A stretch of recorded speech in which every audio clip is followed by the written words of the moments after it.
I woke up that morning knowing exactly how the day would end. There was no rush of adrenaline, no shaking hands, just a stillness that had taken weeks to grow inside me. For months, I had known about Caroline's affair. The late nights, the quiet phone calls from work, the perfume that lingered when she came home, one I hadn't bought. But I'd never said a word. I watched, I listened, and eventually, I stopped feeling surprised. She believed silence meant ignorance. That's what made her so confident, so careless. But silence, when chosen, is its own kind of weapon. That morning, as sunlight crawled across our bedroom floor, I decided to use it. Not to humiliate her, not to scream, just to tell the truth and watch it sit between us until she couldn't breathe under its weight. When she came home from work, she was humming. There was a lightness to her step that used to make me love her. Now it only reminded me how easily she could fake normal. She poured herself a glass of wine and leaned against the counter,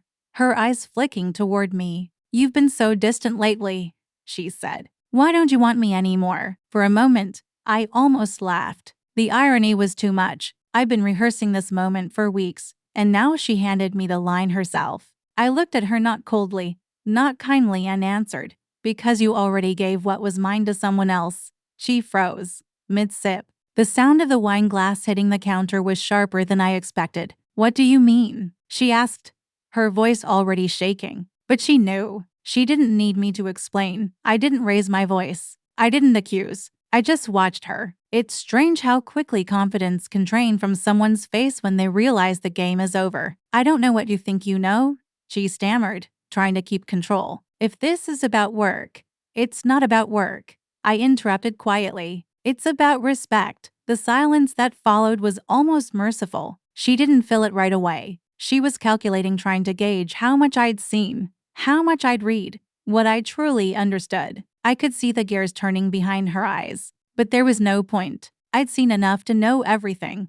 Her hand trembled slightly as she set the glass down again. "I didn't mean for it to happen," she whispered finally, her voice cracking under the weight of her own guilt. The words were supposed to soften me, to invite empathy, but they only sounded like an insult to both of us. "You meant enough to hide it," I said, still calm. "That's all that matters." She looked at me then, not as a husband, but as someone she couldn't manipulate anymore. The realization hit her like a slow-moving wave. Her eyes darted around the room, searching for an exit that didn't exist. She wanted me to yell, to give her something to fight against. But there was nothing left to fight. My silence had already stripped her of her power. She reached for me, maybe to touch my arm, maybe to beg. I stepped back. "Don't," I said quietly. "You made your choice. This is mine." And with that, I walked away, not out of rage, but because staying any longer would have meant sharing her guilt. I wouldn't do that. Not anymore. Caroline stood in the kitchen long after I walked out,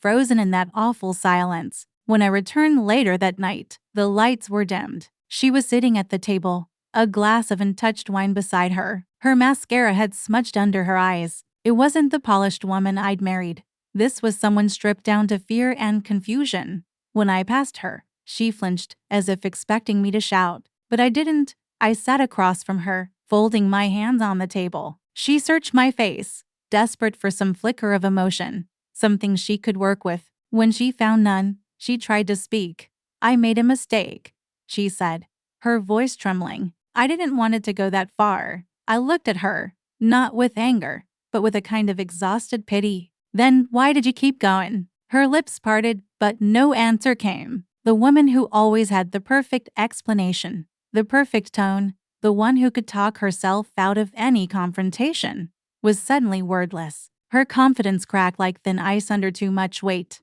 "I thought," she started, then stopped. "I thought you didn't care anymore. You've been so distant, so quiet. I felt alone." "That's not an excuse," I said softly. "That's a rewrite." Her breath hitched. For a moment, she tried to regain her old poise, wiping her cheeks, straightening her shoulders, but the tremor in her hands betrayed her. "I'm sorry," she whispered. "I was stupid. I just needed to feel wanted." I let her words hang there. Each syllable fell flat between us, lifeless. Once, I would have rushed to reassure her, to fix things, to remind her of who we were. But that man was gone. Silence had built new bones inside me, harder ones. She stood suddenly, pacing, unable to stand still. Say something, she demanded, her voice rising with panic. Please.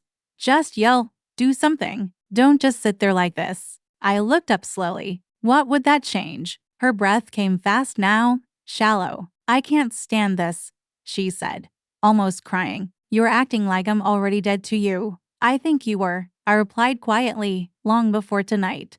She covered her mouth as if I'd struck her. The truth had always been her greatest fear. Not being caught, but being seen. I had stripped away her illusion of control. And now she had nothing left but the wreckage of her choices. She sat back down, deflated. I'll fix this, she whispered, but even she didn't believe it. I'll do anything. I don't want you to do anything, I said, standing up.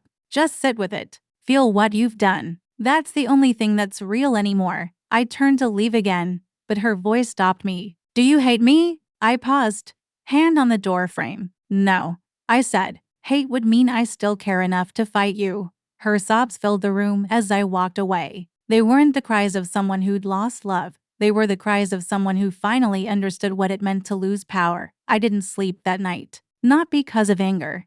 That had burned out weeks ago, but because of the quiet. The kind that settles after a storm when there's nothing left to fix or fight for. I sat in the living room, the clock ticking on the wall like a heartbeat I no longer felt. From the bedroom, I could hear her muffled sobs, sometimes quiet, sometimes breaking into whispers of apology she thought I couldn't hear. By morning, she looked like a shadow of herself. She stood in the doorway, wrapped in a blanket, eyes swollen. Can we talk? She asked, her voice barely audible. I nodded, but said nothing. I can't lose you, she said, stepping closer. I know I've destroyed everything, but please tell me there's something left to save. Her voice cracked halfway through. She wasn't the confident woman from before. She was small now, fragile, trapped in her own regret. But I couldn't offer her comfort. The truth had already done what anger never could. It had ended us quietly, completely. Caroline, I said softly, you didn't lose me today. You lost me the moment you decided I wasn't enough.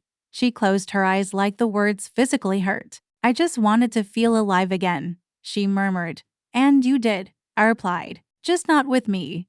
That was when her tears stopped. Something in her finally understood that the calm in my voice wasn't forgiveness. It was finality. She sat down across from me, defeated. So this is it? Yes, I said. This is it. For a long time, neither of us spoke. The morning light crept across the floor, touching everything between us. The cold coffee cups, the crumpled tissues, the remnants of a life we'd both stopped tending long ago. When she finally stood, I expected another plea. Instead, she whispered, you didn't even yell. I looked at her then, really looked at her, not as the woman I'd loved, but as the one who'd taught me the value of silence. Yelling wouldn't have changed the truth, I said. It would have just made it louder. She nodded faintly, her shoulders trembling. I'll pack a few things, she said. Her voice was hollow, stripped of its usual certainty. As she walked down the hall, the sound of drawers opening and closing echoed like distant thunder. It wasn't dramatic. It wasn't cinematic. It was real, the quiet ending of something that had once been everything.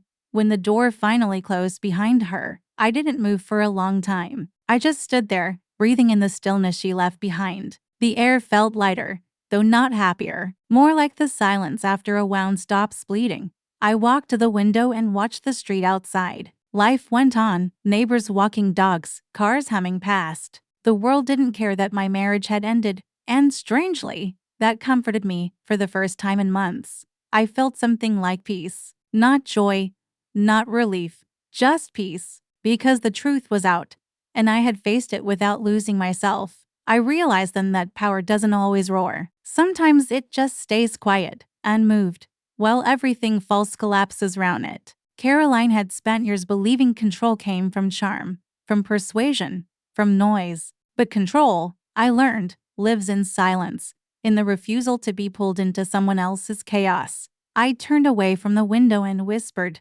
not to her, but to the empty room, you can keep the lies, I'll keep my peace. And with that, I left the house, not as the man she betrayed, but as the man who refused to be broken by it. Sometimes the loudest revenge is walking away without a word.